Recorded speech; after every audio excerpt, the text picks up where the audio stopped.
Hello friends, आज हम पढ़ेंगे geometric design of highway. So geometric design of highway का बेसिकली नीड क्या है हम ये देखते हैं। सबसे पहले एक रोड का क्रॉस सेक्शन हम देख लेते हैं।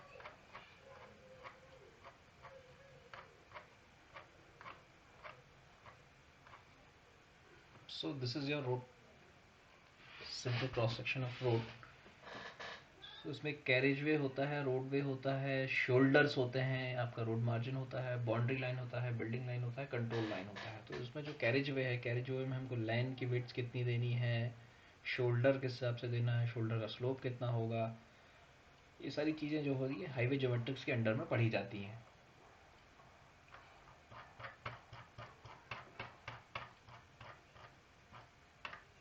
सो हम इसको देखते हैं। Geometric design of a highway deals with the dimension and the layout of visible features of the highway. Means geometric design जो है, जो भी हमारे हाईवे में विजिबल फीचर्स हैं जो हमको दिखते हैं, उनके साथ डील कर सकता है। Such as vertical and the horizontal alignment, sight distance, intersection. Vertical and the horizontal alignment की हम बात करें, सो ये जो आप रोड का प्रोफाइल देख रहे हैं, ये vertical and the horizontal alignment इसमें दोनों आ रहा है। जब हम एक रोड बनाएंगे तो रोड कैसा जाएगा, रोड स्ट्रेट जाएगा, कहाँ से होके जाएगा, कैसा कैसा जाएगा, इकोनॉमिक पॉइंट ऑफ व्यू से हमको मिनिमम कटिंग एंड फिलिंग लेना पड़े, इन सारी चीज़ों को हॉरिजॉन्टल ना वर्टिकल अलाइनमेंट में देखा जाता है। So and side distance and intersections. So the side distance हम जब पढ़ेंगे तो हम देखेंगे साइड डिस्टेंस का इंपॉर्टेंस क्या है। इंटरसेक्शंस, जो सिटीज़ के अंदर जो ग्रेड सेपरेटर्स बनाए जाते हैं, ये सारे इंटरसेक्शन में आपके आते हैं। जो आपके स्क्वायर्स डेवलप किए जाते हैं, सारे इंटरसेक्शन के पार्ट होते हैं। So the geometric highway should be design to provide efficient traffic operation with maximum safety and reasonable cost. Okay, तो ये सारी चीज़ें हम इसमें देखेंगे। नाउ तो geometric design of highway deals with the following elements. सबसे पहले हम क्रॉस सेक्शन एलिमेंट देखेंगे। तो क्रॉस सेक्शन में हम क्या क्या देखेंगे, you can just see that this is the cross section of highway. इसमें मीडियन है, आपके लेन्स हैं, आपके शोल्डर्स हैं, देन आपका एम्बैकमेंट है, एम्बैकमेंट के स्लोप्स के बारे में हम पढ़ेंगे, सारी चीज़ें हम देखेंगे। Sight distance consideration. Sight distance का इंपॉर्टेंट क्या है, now we can see that ये रोड हमारी यहाँ से मुड़ रही है। सो जब एक गाड़ी चलेगी तो एक रेंज ऑफ साइड डिस्टेंस होगा। जब हम इसको डिटेल में पढ़ेंगे तब इसको और डिटेल में सारी चीज़ें बताएंगे। अभी सब देख लें तो एक ड्राइवर विद सेफ्टी कहाँ तक देख सकता है, ताकि सामने कुछ आता है तो वो ब्रेक लगा सके, सारी चीज़ें कर सके। इसमें साइड डिस्टेंस का ये इंपॉर्टेंट होता है। हॉरिजॉन्टल अलाइनमेंट, जैसा कि मैंने आपसे बोला कि जब हम एक रोड बनाने जाएंगे या एक, तो सबसे पहले हम प्रिलिमिनरी सर्वेस करेंगे, सारी चीज़ें करेंगे कि बेस्ट सूटेबल अलाइनमेंट क्या होना चाहिए, जिसमें रोड रोड की मिनिमम कॉस्ट के साथ मैक्सिमम सेफ्टी भी मिल सके और सारे स्टैंडर्ड्स को हम फॉलो कर सकें। तो ये हॉरिजॉन्टल अलाइनमेंट में सारी चीज़ें देखी जाती हैं। Vertical alignment is also same. So vertical alignment is also same, जिसमें हम रूलिंग ग्रेडियंट क्या होना चाहिए रोड का, मतलब जैसे मान लीजिए कि रोड जा रही है तो उसमें ये कहीं रोड आपकी ऊपर चढ़ेगी, फिर नीचे उतरेगी, फिर ऊपर चढ़ेगी, नीचे उतरेगी। सो ये जो स्लोप है, इसको हम रूलिंग ग्रेडियंट बोलते हैं। तो रूलिंग ग्रेडियंट कितना होना चाहिए, इसके लिए स्टैंडर्ड्स सारे फिक्स हैं। तो ये सब वर्टिकल अलाइनमेंट हम सारी चीज़ें पढ़ेंगे। ये आपका इसमें जो कर्व बन रहा होगा दैट इज और सबमिट कर्व, नीचे फिर आएंगे तो वैली कर्व, इन सारी चीज़ों की डिज़ाइन और स्टडीज़ हम इसमें करेंगे। हॉरिजॉन्टल अलाइनमेंट में जो हॉरिजॉन्टल आपके जो सुपर एलिवेशंस प्रोवाइड किए जाते हैं, जो आपके सर्कुलर कर्व्स प्रोवाइड किए जाते हैं, तो उसमें ये जो एक्स्ट्रा वाइडिंग ऑफ दी जाती है, सारी चीज़ें हम अभी आगे देखेंगे। फर्स्ट ऑफ ऑल हम एक डेफिनेशन से गो थ्रू कर लेते हैं। So the under the cross section element, the consideration for width of pavement formation and land, the surface characteristics in the close slope of pavements are included. The side distance और clear distance visual ahead of a driver। जैसे कि मैंने आपको बताया कि side distance क्या है, कि that is the visual distance और safe distance visual ahead for the driver. For example, this is your, ये आपकी गाड़ी है, ये यहाँ से ऐसे जा रही है। तो ये जो आगे की जो डिस्टेंस है, सेफ डिस्टेंस और विजिबल डिस्टेंस कितनी होनी चाहिए, ड्राइवर जहाँ तक क्लियरली देख सके, including day and night also. The side distance or the clear distance visible ahead of the driver at horizontal and the vertical curves. ये जो है ये प्रोफाइल आपका हॉरिजॉन्टल कर्व के फॉर्म में काम करेगी. ये साइड डिस्टेंस कितनी होनी चाहिए. देन वर्टिकल कर्व्स के बारे में बात करेंगे तो ये यहाँ पे जो है वर्टिकल कर्व्स में हमारी साइड डिस्टेंस कैसे आनी चाहिए सेफ, ये सारी चीज़ें हम देखेंगे. Vertical curves and at intersection govern the movement, safe movement of the vehicles. So the change in the road direction are made possible by introducing horizontal curves. Super elevation is provided by raising the outer edge of the pavement with respect to the inner edge of the counterpart of the centrifugal force to develop the vehicle traversing horizontal curve. So super elevation क्या होता है, क्यों provide किया जाता है, ये सारी चीज़ें हम देखेंगे. जैसे ये जब ये गाड़ी आपकी इस कर्व पोर्शन से गाड़ी निकल रही होती है, सर्कुलर पोर्शन से, तो सेंट्रीफ्यूगल फोर्स इसमें काम करता है तो गाड़ी में ओवर टर्निंग होने के चांसेस होते हैं. मान लीजिए ये इसका रेडियस है तो यहाँ से एक सेंट्रीफ्यूगल फोर्स इसके अंदर काम करेगा जो गाड़ी को आउटर ओवर टर्निंग कराने की कोशिश करेगा. मान लीजिए यहाँ पे आपकी एक गाड़ी चल रही है तो इस पर एक सेंट्रीफ्यूगल फोर्स लगेगा जो गाड़ी को बाहर की तरफ फेंकेगा. तो इसको काउंटर करने के लिए रोड का आउटर एज उठा दिया जाता है जिससे कि सेंट्रीफ्यूगल फोर्स को काउंटर किया जा सके. इसलिए यह रोडों पर सुपर एलिवेशन प्रोवाइड किया जाता है. इसमें बेसिकली क्या होता है, रोड का आउटर एज थोड़ा सा ऊपर कर दिया जाता है as compare to inner edge. ये आपका सुपर एलिवेशन कहलाता है. देन इसके बाद एक्स्ट्रा वाइंडिंग के बारे में हम बात करेंगे तो एक्स्ट्रा विड्थ जो है प्रोवाइड की जाती है. जैसे कि यहाँ आप देख सकते हैं कि जब गाड़ी सर्कुलर मोशन से होकर निकल रही होती है तो आपने प्रैक्टिकल भी किया होगा कि हम थोड़ा सा और एक्स्ट्रा विड्थ हम चाहते हैं. साइकोलॉजिकली हम एक्स्ट्रा विड्थ होती है, गाड़ी हमारी डायरेक्ट ऐसी नहीं लेके जाते हैं जहाँ पे हम एक्स्ट्रा विड्थ, साइकोलॉजिकली हमको एक्स्ट्रा विड्थ की जरूरत होती है. So safety point of view से ड्राइवर के extra width are provided, that is called extra width of roads.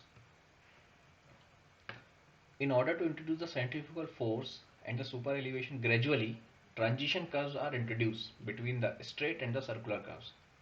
So क्या होता है कि जब हम एक कर्व प्रोवाइड कर रहे होते हैं, फॉर एग्जांपल ये आपका मूवमेंट आ रहा है,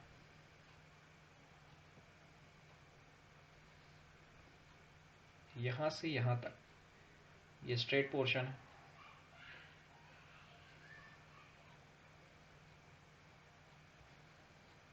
यहाँ से यहाँ तक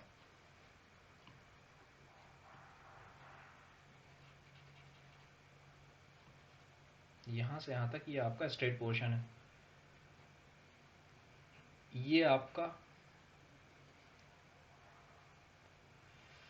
फुल सर्कुलर कर्व आ जाएगा यहाँ से. अब इस पॉइंट से लेके इस पॉइंट तक इसकी मैक्सिमम वैल्यू तक पहुँचने के लिए यहाँ पे ग्रेजुअली कर्व प्रोवाइड किया जाता है जिसको ट्रांजिशन कर्व बोलते हैं. यहाँ से कर्व ट्रांजिशन हो जाता है. यहाँ पे इसकी रेडियस जो होती है इनफाइनाइट से यहाँ पे एक डिफाइन वैल्यू पे आ जाती है, that is called transition curve. ये जो उसकी यहाँ पे रेडियस होगी ये इस रेडियस को ले लेगी. सो ट्रांजिशन कर्व. फिर अगेन जो है यहाँ से आपका ये मैक्सिमम वैल्यू से फिर ये अगेन यहाँ पे आके इसकी जो वैल्यू जाती है इनफाइनाइट हो जाएगी और ये आपका फिर जो है स्ट्रेट पाथ को फॉलो कर लेगा. सो ये यहाँ पर ट्रांजिशन कर्व प्रोवाइड करेंगे, यहाँ पे आपका सर्कुलर कर्व आएगा.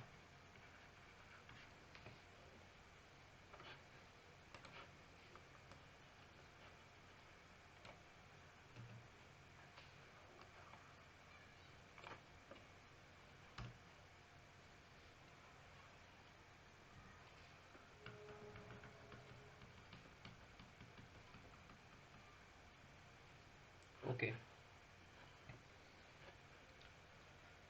So the vertical curves are introduced on the vertical alignment of the highway. The design of the intersection with the features for safe and the efficient traffic movement of the vehicles and knowledge of traffic engineering. सो जो vertical curves हम provide करेंगे same चीज़ उसमें भी देखेंगे इसमें कि ruling gradient कितना होना चाहिए। मीन्स कि जो ये रोड आपका ऐसा जा रहा है तो इसमें जो खड़ी ढाल है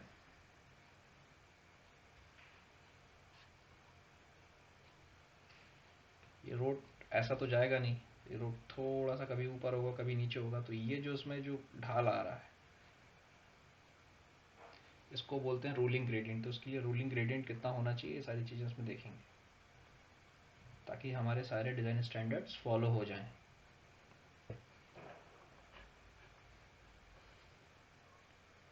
Now we'll see design control and criteria. So the geometric design of highways depend on several design factors. The important factor which controls the geometric design is design speed, topography or terrain, traffic factors, design hourly volume and capacity, environmental and the other factors. So design speed हम सबसे पहले देखते हैं. Design speed is the most important factor controlling the geometric design elements of highway. The design speed is decided taking into account the overall requirement of the highway. In India, different speed standards have been assigned depending upon the importance of the class of the road, such as national or the state highway, major and the district roads and the village roads. Further, the design speed standards are modified depending upon the terrain or topography. Similarly, urban roads have a different sets of design speeds. The design of almost every geometric design elements of a road is depend upon the design speeds. For example, the requirement of the pavement surface characteristics, the cross-section elements of the road such as width and the clearance requirement, the side distance requirement are decided on the basis of the design speed of the road. Also, the horizontal alignment elements such as radius of curve, super elevation, transition curve line जो हमने अभी ऊपर discuss किया, and the vertical alignments, ruling gradients and summit and valley curves such as gradient and summit and valley curves depend mainly on the design speeds of the road. So design speed एक बहुत important criteria है। एक fix design speed के लिए ही सारे जितने भी elements हमने ऊपर भी देखे हैं वो उसके हिसाब से ही डिज़ाइन होते हैं और उसी हिसाब से उनकी वैल्यूज फिक्स की जाती हैं। Now we will see topography.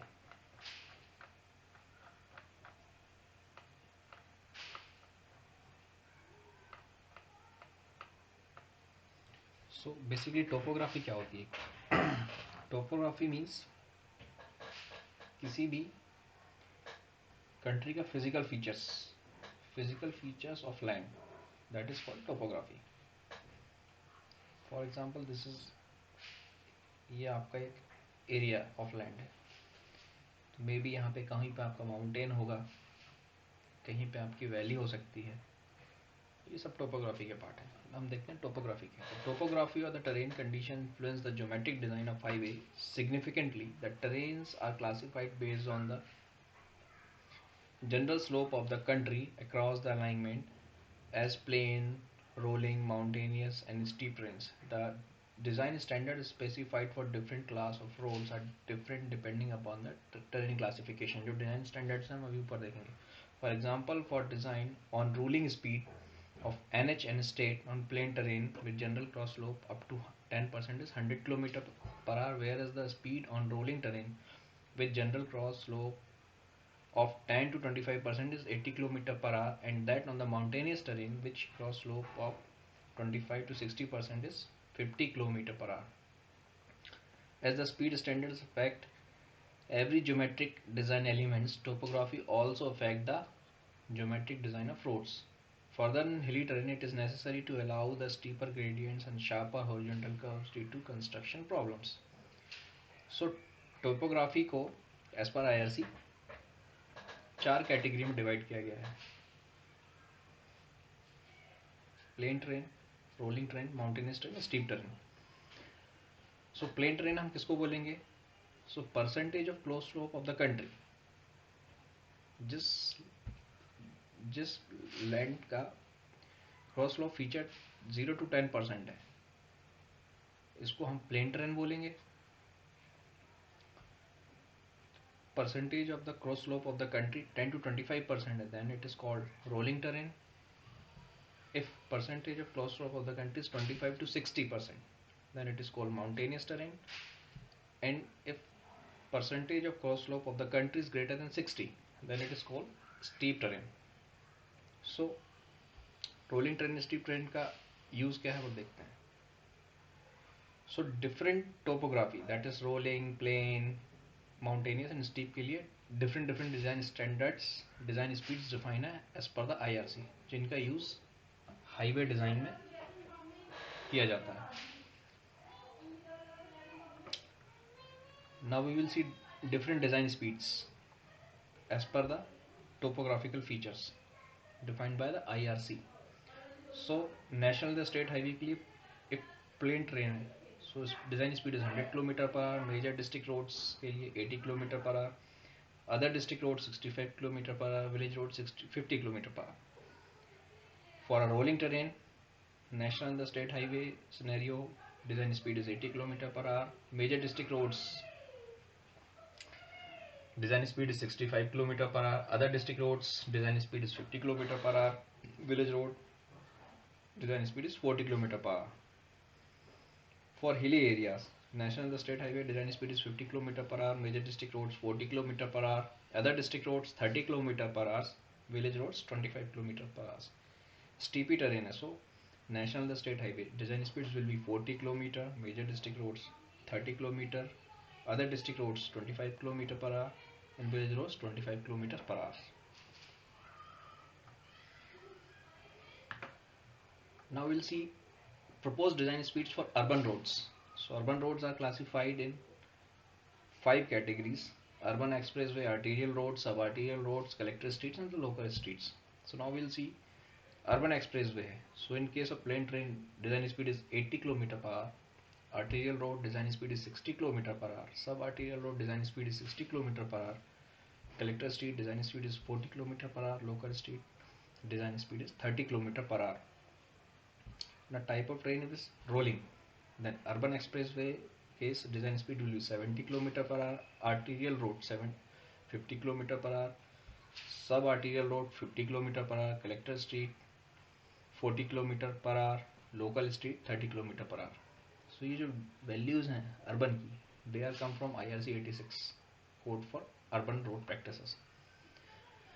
In case of mountainous the steep terrain, urban expressway, then design speed will be 60 kilometre per hour. Arterial roads 40 kilometre per hour. Sub arterial roads 40 kilometre per hour. Collector streets 30 kilometre per hour. Local street 20 kilometre per our.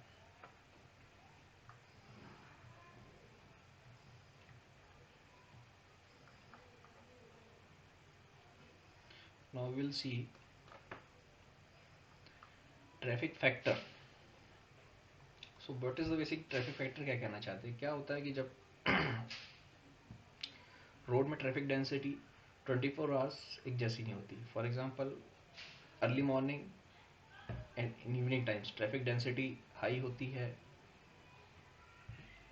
Afternoon में और late nights में traffic density कम होती है. सो हम जब designing road की design कर सकते हैं तो हमको एक ट्रैफिक डेंसिटी लेनी होती है. उसके लिए हम क्या ट्रैफिक डेंसिटी पकड़नी चाहिए, इस पर हम देखेंगे. सेकेंड चीज़ ये होती है कि mix kind of traffic flow is driven in roads like car, trucks, buses, जिनके सबके व्हीकल्स के अपने अपने स्टैंडर्ड्स होते हैं, जिनको हम IRC 3 में देख सकते हैं. तो जब हमको डिज़ाइन करना होता है तो हमें कोई एक स्टैंडर्ड डिज़ाइन व्हीकल चाहिए होगा. तो उसके लिए जो है सारे व्हीकल्स को हम coefficient of factor as per IRC given होता है, उसका यूज़ करके उसको एक स्टैंडर्ड डिज़ाइन व्हीकल में कन्वर्ट करते हैं. फिर उसका यूज़ करके जो है रोड डिज़ाइन किया जाता है.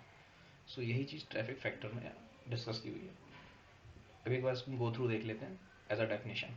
The factor associated with the traffic that affect geometric design of its road difficulties are the peculiar characteristics and human characteristics of road users.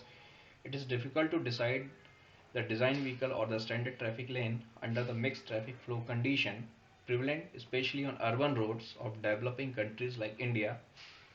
This is a complex problem. The different vehicle classes such as passenger car, trucks, motorcycles and various other types of non-motorized vehicle have different speed and acceleration characteristics. Apart from having the different dimension and weights, however, it is often necessary to consider some standard vehicles as design vehicles. The important human factor which affect traffic behavior include the physical, mental and psychological characteristics of driver and pedestrian. So जब हम एक standard design vehicle लेते हैं तो उसको हम बोलते हैं PCU, passenger car unit. For example एक रोड है जिसमें मिक्स ट्रैफिक फ्लो है, जहाँ पे कार भी चल रही है, जहाँ पे ट्रक्स भी चल रहे हैं, जहाँ पे बसेस भी हैं, जहाँ पे टू व्हीलर भी है। तो हम इन सभी के लिए कोफिशिएंट यूज़ करेंगे और हम इसको बदल लेंगे पीसीयू में, उसका हम यूज़ करेंगे डिज़ाइन में।